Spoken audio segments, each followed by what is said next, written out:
আজ আমি পৌঁছে গেছি বৌমেন ভিলার জঙ্গলে, যেখানে আগেকার দিনে সাতখানিক বছর 100 বছরের আগে এখানে একটা জেল ছিল। সেই জেলের একটা বিল্ডিং এখানে দেখাচ্ছি, আর চারদিক দিয়ে জঙ্গলের ঢাকা থাকতো। এই জঙ্গলের মধ্যে তার কোনো জানলা দরজা থাকতো না, এরই মধ্যে ওদের থাকতে হতো। আর সেই এখন এটা বর্তমানে এরকমই বন্ধ হয়ে পড়ে আছে, কিন্তু একদিন ছিল যখন এটা এখানে যাওয়া, এই রাস্তাতে যাওয়াও নিষিদ্ধ ছিল।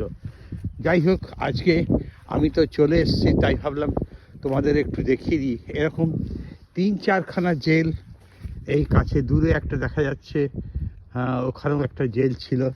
আর এইভাবে জেলের সংখ্যা 3-4টে, যার জানলা দরজা কিচ্ছু নাই। ভীষণ কঠিন শাস্তি দেওয়া হতো।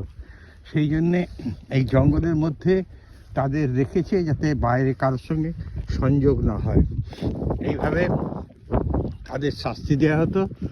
আর গভীর জঙ্গলের মধ্যে যদি কাউকে এইভাবে চারদিকে বন্ধ করে, ওই দেখো দূরে আর একটা জেল দেখা যাচ্ছে যেখানে আমাদের যাওয়া নিষিদ্ধ।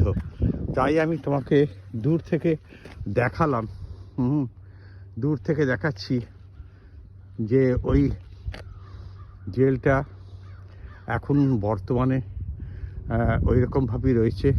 চারদিকে জঙ্গল, আর বন্ধ করে রেখে দিয়েছে জানলা দরজা, কোনো ইউজ হয় না, এবং এটা এইভাবেই চলছে আপাতত। এই জঙ্গলে এখানে কাউকেই শাস্তি দেওয়া হয় না, সেটা উঠে গেছে। তবে এই জঙ্গলটা, এটা জেলটা এখন অবস্থিত রয়েছে ঘন জঙ্গলের মধ্যে। এই একটা দৃশ্য, এখনো পাতা আসেনি, কিছুদিন পরেই পাতা আসবে, তখন এই জঙ্গল আর সুন্দর হয়ে যাবে। ঠিক আছে, ভালো থেকো, আবার পরে জানাবো।